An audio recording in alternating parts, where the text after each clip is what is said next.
In this video, we will do the Phase 2 analysis for the first 5 verses of Nehemiah chapter 1. And to do the analysis, we need to be in the Analyzer project. You can always see which language project you're in by looking up here. So let's switch to the Analyzer. We open this and we go to Analyzer.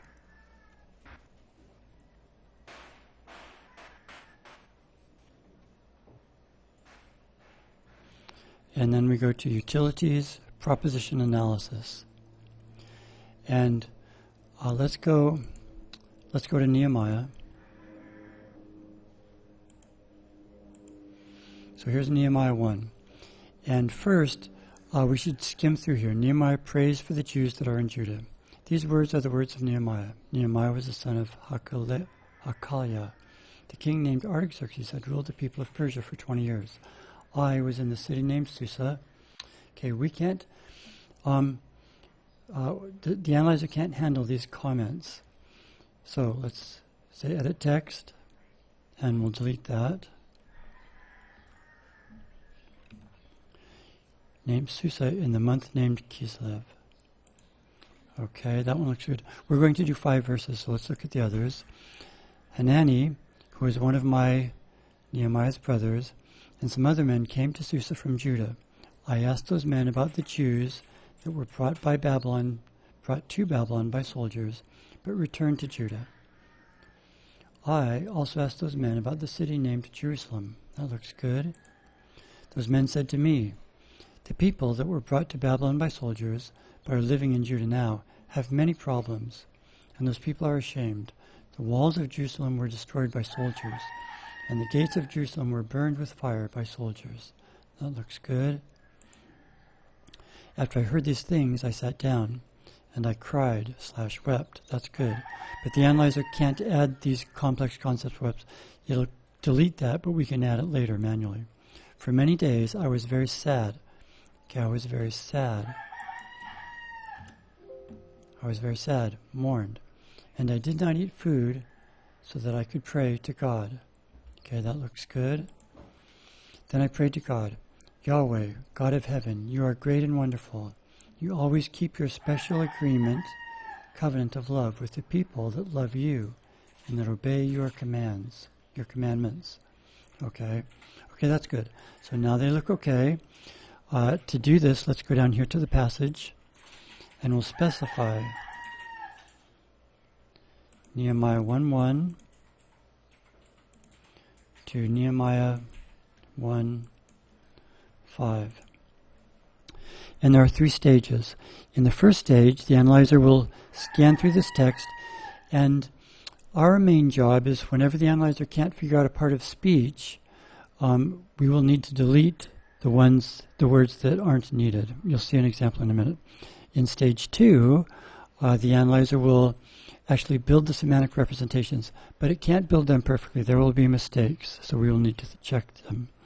And stage 3 scans through the passage to check the integrity. So let's do stage 1. Okay, passage. Nehemiah.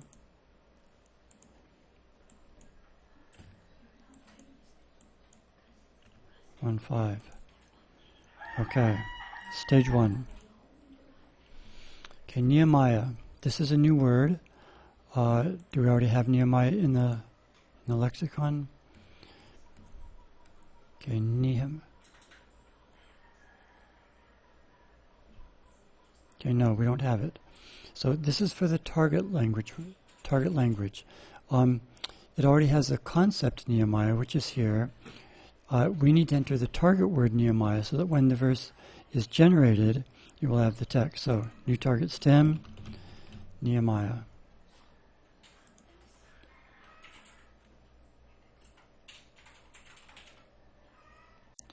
And okay, Nehemiah is a proper name, and the gender is masculine. Okay, type of relative clause. We have 3 types. Standard, which is for the vast majority of our nouns. Locative is for places, and we would use the relativizer where, like the house where I live. That would be a locative. Temporal is when we use the relativizer when. The year when I was born, something like that. So for Nehemiah, it's a standard relativizer. And for proper nouns, we say they are countable. Nehemiah's, Nehemiah. And we see now that the concept Nehemiah is linked to the target word Nehemiah. The following word could not be found in either the source ontology or the target lexicon. Hakalia. Do you want to add this word to the ontology now? We'll say yes. So it's added for us. Now Hakalia, the son of Hakalia. So Hakalia is a man's name. All we need to do when we enter a new concept, we give a brief gloss. If it's a man's name, we just say a man's name, or a woman's name, or a place's name. So that's fine. That's it. Hakalia is a noun.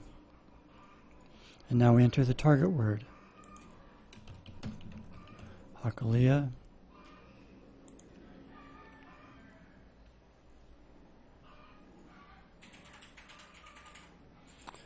Hakalia is a proper name. It's masculine. Type of relative clause is standard. Countable, yes. Hakalias. Hakalia. Okay, Artaxerxes.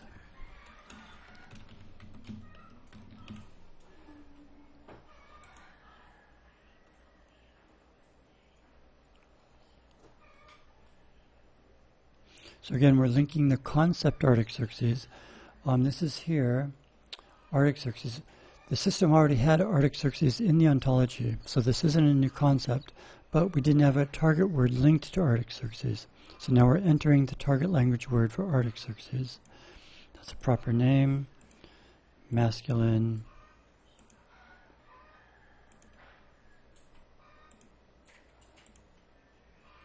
Kislev, the name of a month.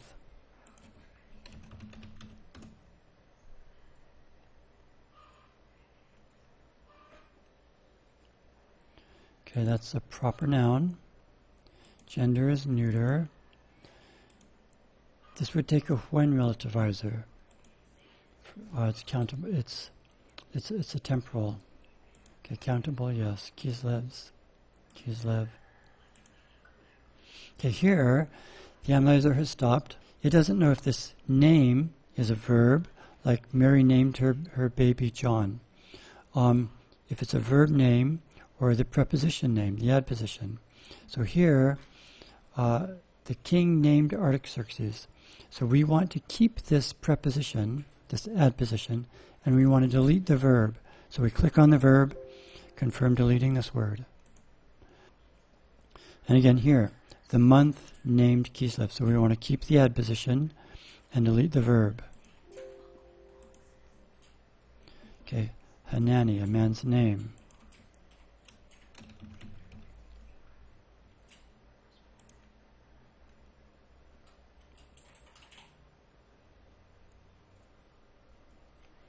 That's proper, masculine, type of relative clause is standard, countable, Hanani. The adposition down isn't mapped to any source concepts. Please correct this. Okay, so it's done. It scanned through these 5 verses and it did stage 1. Now right now, if we look, these are still blank, ready for stage 2 analysis.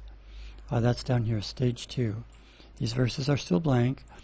TBTA saved that analysis over in a place where we can't see it yet. So now we're ready to do stage 2 for the same passage. Stage 2. Now for this stage, we don't have to do anything. We just watch. Right now it's generating. It's on Nehemiah 1:1, and it's generating the English translation for this verse. It'll switch back and forth. So now it's on Nehemiah 1:2, and it's analyzing. Now it's generating.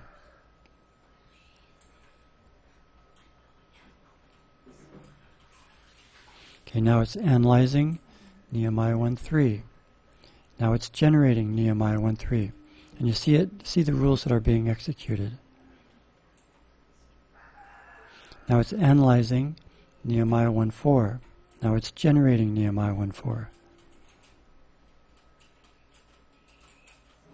Now it's analyzing Nehemiah 1:5.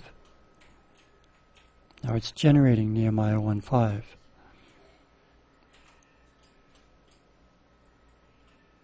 Okay, so now it's done. And when it generates it, it saves it right here. Let's go back, and now we actually have a semantic representation for each verse. But there will be errors.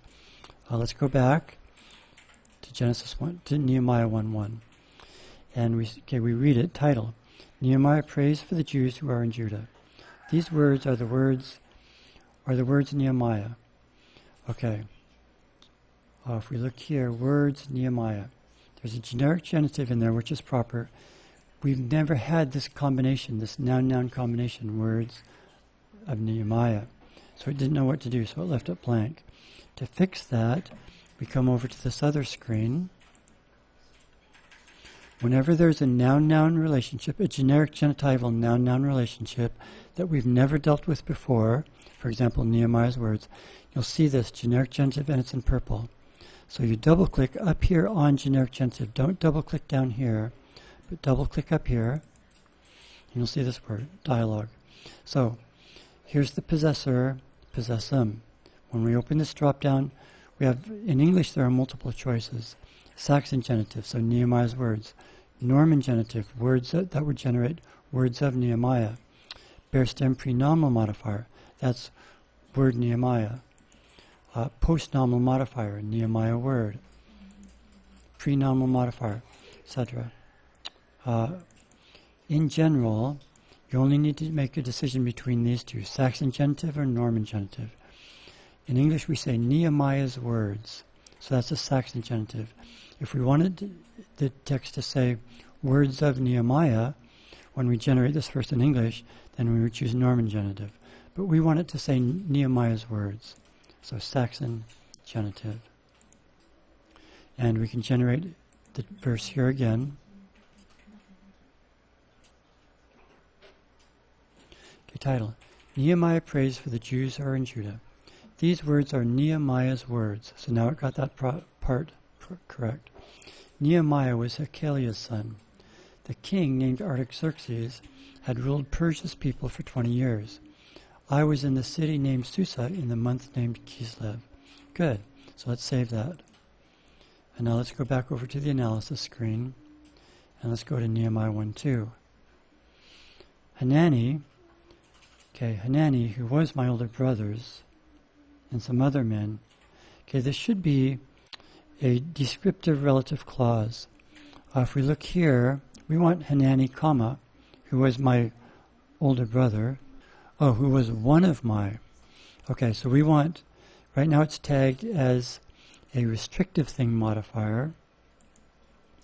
We want to change this to a descriptive thing modifier. Hanani, okay, and this shouldn't be generic. It doesn't matter. For a proper name, we should say first mention, but for proper names, it doesn't matter. Hanani, who was, one of, we need to move this adjective phrase that's in the wrong place, so we say move words. And now it's cut out of the text. Now we can paste it where we want it. One of. Okay, so one of my brothers. This generic genitive should actually be a subgroup. We need to move this into the adjective phrase and now change it. Replace word with, we have a marker called subgroup. So one of. So Hanani, who was one of, kinship is proper, my brothers, and you came,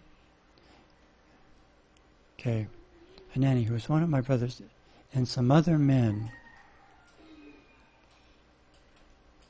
Oh yeah, this is proper, okay. First agent, Hanani, last agent, and other men came from Judah. Okay, Judah, we want Judah, we want a different sense of Judah. This would be the nation after the split. Came from Judah to Susa. Notice this is a destination noun phrase, so when we generate this in English, it will say to Susa. And this is a source noun phrase, meaning when we generate it in English, it will be from Judah. Come up. We would just say come. Let's say replace word. We can type the word we want here, come. They came from Judah to Susa. I asked those men. Okay, here's those men.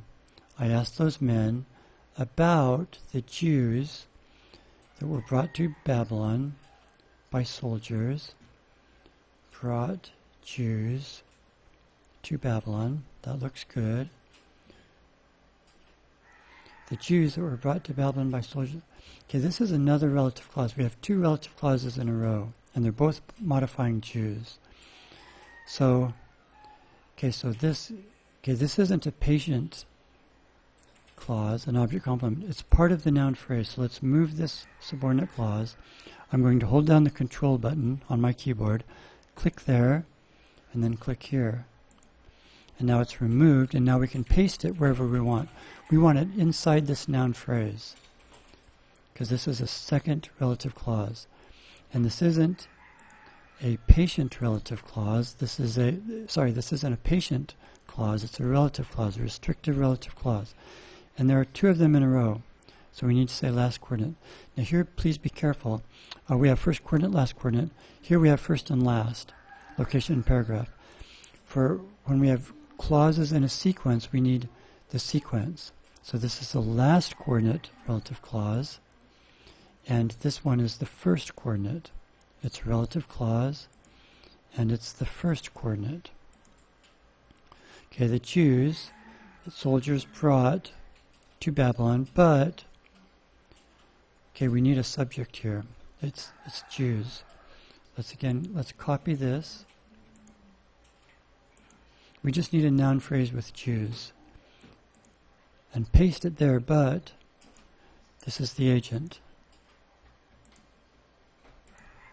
Okay, so now we have another relative clause, but returned to Judah. So I asked those men about the Jews.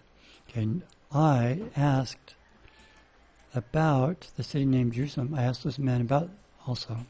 Okay, now this we've corrected it. I don't know if it's completely correct yet. Let's generate it. When we generate this analysis is automatically saved, and it will generate the verse and save that verse. So let's click Generate. We see the rules being executed. Hanani, who is one of my older brothers, don't be concerned about older. In our real English project, we don't have older, but for the analyzer, we want it. So Hanani, who was one of my older brothers, and some other men came from Judah to Susa. I asked those men about the Jews who were brought to Babylon by soldiers but returned to Judah. Okay, let's check this. I don't think we want to keep soldiers.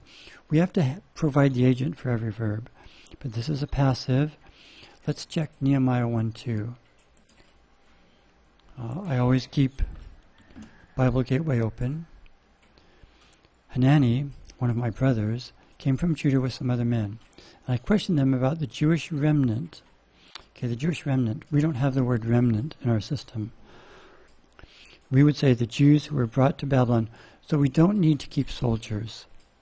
There's nothing about soldiers here. So let's tag that noun phrase with soldiers as an optional agent of a passive. But return to Judah. I also asked those men about the city named Jerusalem. Okay, the rest looks good. Let's generate it again. Hanani, who was one of my older brothers, and some other men came from Judah to Susa. I asked those men about the Jews who were brought to Babylon but returned to Judah. I also asked those men about the city named Jerusalem. Okay, that looks good. Let's go to the next verse. Those men said to me, the people who were brought to Babylon by soldiers have many problems, but are living in Judah now, and are ashamed. Okay, something's not right. Okay, I asked. Those men said to me. but are living in Judah. Okay, this is a relative clause, but the analyzer didn't get it correct. Let's move this. Right now it's tagged as an event modifier, in other words, an adverbial clause. Let's move this. So I hold down the Control key on my keyboard. I click here, and I click the end of the clause, and now it's removed. And we want it to be the second relative clause modifying person. So the end of this relative clause is here. Here's the end of the noun phrase. We want the second relative clause inside the same noun phrase. So I'm going to click here, and now it's inserted. And now let's change that. Change the features to restrictive thing modifier, and we need to set it to last coordinate. And let's set this relative clause to first coordinate. Not first and last, but first coordinate. Okay. But, okay, now this living, okay, now it doesn't have an agent noun phrase. So we need to copy its person, but I won't copy it from here because the closing noun phrase boundary is way down over here. So let's copy this noun phrase. I'll hold down my Control key, click there, and then there. You see it's all highlighted in blue. And now I'll paste it right here. But this is a patient. We need it to be an agent. So we'll change this to agent. Okay. The people that were brought by soldiers to Babylon, but who are living in Judah. Okay, Judah, the analyzer assumed it was a man. We want this other sense, the nation, but who are living in Judah now have many problems. Okay, to have an abstract such as faith, that's good. Have many problems. And the people are ashamed. Okay, that looks good. Soldiers destroyed the wall of Jerusalem. Okay, wall of Jerusalem, we really shouldn't use generic genitive. The analyzer, it should be, that's a part.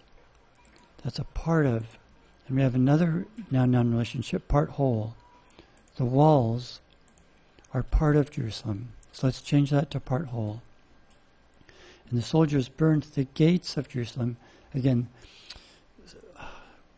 generic genitive might be acceptable, but the really correct way to do this is part whole. So let's change that to part whole. Burn the gates of Jerusalem with fire. Okay, let's generate that. Those men said to me, the people who were brought to Babylon by soldiers, but are living in Judah now, have many problems and are ashamed. The walls of Jerusalem were destroyed by soldiers, and the gates of Jerusalem were burned with fire by soldiers. Okay, we don't want all these by soldiers. These are passives, as you can see. The topic noun phrase is most patient-like. In other words, a passive. And whenever we have a passive, we don't have to include the agent. We can say optional agent of passive. So we'll say for there. We'll say for here.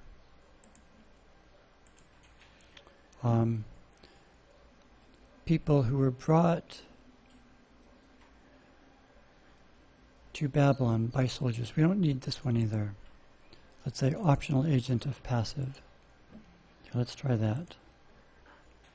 Those men said to me, the people who were brought to Babylon but are living in Judah now have many problems and are ashamed. The walls of Jerusalem were destroyed, and the gates of Jerusalem were burned with fire. Whenever we say part whole, the analyzer, the generator uses of. Gates of Jerusalem, the walls of Jerusalem. So that looks good. So let's go to the next verse. Okay, 1:4. After I heard these things, I sat down, and I cried. For many days I was saying, and didn't eat food, so that I prayed to God. Okay, after I heard these things, I sat down. That looks good. And I cried. Okay, I remember up here, cried, wept. Let's add the complex concept. I cried. If we go down to weep, right there. Do you want the other verbs that are the same words? No. So now it's cry/weep. For many days I was saying,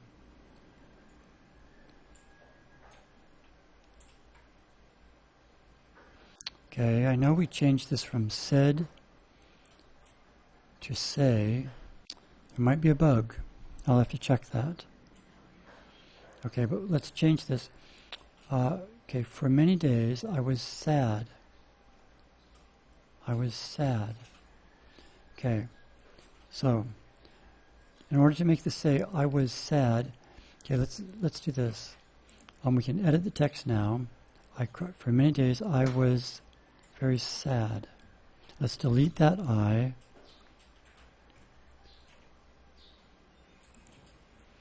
Okay, now it's saved. Now we can analyze just this one verse. Here we analyze a passage. Here we can analyze just the current verse. Okay. Now let's say generate. When we analyze it, this isn't saved. When we say generate, this will be saved, and then it will generate the verse. Case frame for eat. Okay. I did not eat food. Okay, the analyzer thought this was a complement clause, a patient clause, but it's not. This should be an adverbial clause, so let's change that. This is an adverbial clause, an event modifier. And it has a preposition here, but we don't want that. We want to delete this. And instead, okay, all adverbial clauses begin with a preposition. We want so that I could. So we go down to so. Okay, the preceding was done, so the following could be done. It says, I did not eat so that I could pray. So we want this sense of so that could. Okay? And now that was inserted here, so that I could pray to God. Okay, now let's generate this. After I heard these things, I sat down and I cried.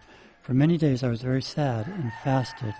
Okay, when someone doesn't eat food so that they can pray, that's fasted. So this looks good. After I heard these things, I sat down and I cried. For many days I was very sad and fasted. Good. Okay, let's go to the last verse.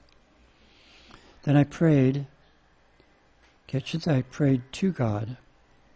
Okay, prayed. Okay, when I rest my cursor there, okay, pray sense B is to pray for a specific event. Mary prayed that God would, here we have a direct quote, so we need a different sense of pray. To pray, direct speech.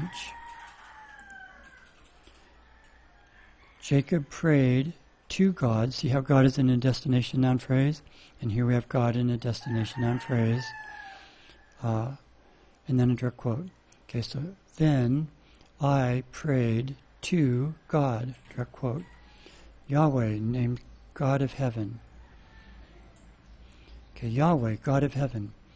Okay, it looks like these are two noun phrases. They're both addressee noun phrases. Yahweh, God of heaven, you are great and wonderful. Okay, but the analyzer didn't get that correct. Okay, put this part inside this noun phrase. Okay, the analyzer thought this was an agent. It should be an addressee. Okay, first I want to move the closing noun phrase bracket, so I'm going to click on this and it disappears. I want to put it right there. Let's tag this as an addressee right there. And there are two of them, so this one is first coordinate. Yahweh. Okay, this is another addressee noun phrase, and it's the second one, last one. And we don't need that preposition name, so let's say delete. Okay, Yahweh, God of heaven, you are, okay, which should be great and wonderful. So let's move great and wonderful around. Let's say move words, great and wonderful. You always keep your special agreement, your covenant. You keep, to keep something in your possession. Okay, that's not right. Let's say sense. You keep, to keep a covenant is right there. You keep Okay, your special agreement. Okay, I think a rule will change special agreement to covenant. Generic genitive is good. Your special agreement. Okay, your special agreement of love. Okay, of love. Okay, that noun phrase should be modifying agreement. Right now it's modifying Yahweh. So let's move one of these closing noun phrase boundaries. Move words. It doesn't matter which one we move. I'll move that one. So now Yahweh's agreement, Yahweh's modifying agreement, and of love, generic genitive, of love is also modifying agreement. Okay. With the people, let's see, with the people that love you and that obey. So we have two relative clauses again. So with, okay, I don't know if we use accompaniment there. Keep. With is normally like John walked with Mary. To keep a covenant with somebody, we won't change that now, but that's questionable. With the people who love you, good. It's not. We don't love Yahweh with romantic love.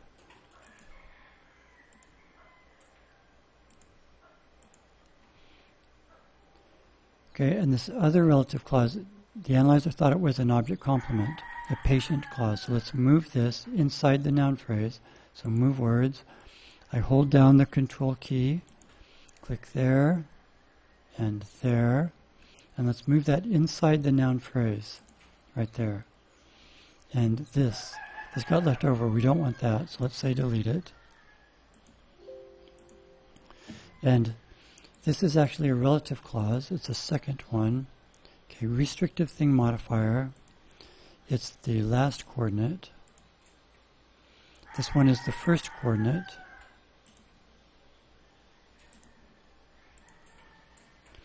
Okay, with the people who love you, and okay, we need an agent noun phrase. We can copy any noun phrase that has person. I don't want to copy this one because then we'll get this preposition and the closing boundary is too far away. Let's copy this one. And it's already an agent for us anyway. So we copy it and paste it. Okay, with the people who love you and obey your commandments. Okay, always. This always is modifying keep. It's fine that even though it's way down here, it's still modifying keep. You always keep. So let's try that. We'll say generate. Then I prayed to God, Yahweh, God of heaven, you're great and wonderful. You always keep your covenant of love with the people who love you and obey your commandments. Okay, when there's a noun-noun relationship, covenant love, that's generic genitival, and it doesn't generate properly, that means we've never had this noun-noun pair before, and we need to come over here. We'll see it in purple again. Right there. So we double click up here on generic genitive. Okay, here's the one we're interested in. Covenant. We wouldn't say love's covenant. We would say covenant of love. So Norman genitive.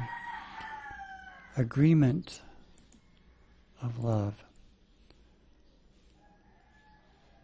Okay, I don't know why these two are here, but we don't need them for this verse, so we'll ignore them. So now it has that, and we'll generate it from here. Then I prayed to God, Yahweh, God of heaven, you're great and wonderful. You always keep your covenant of love with the people who love you and obey your commandments.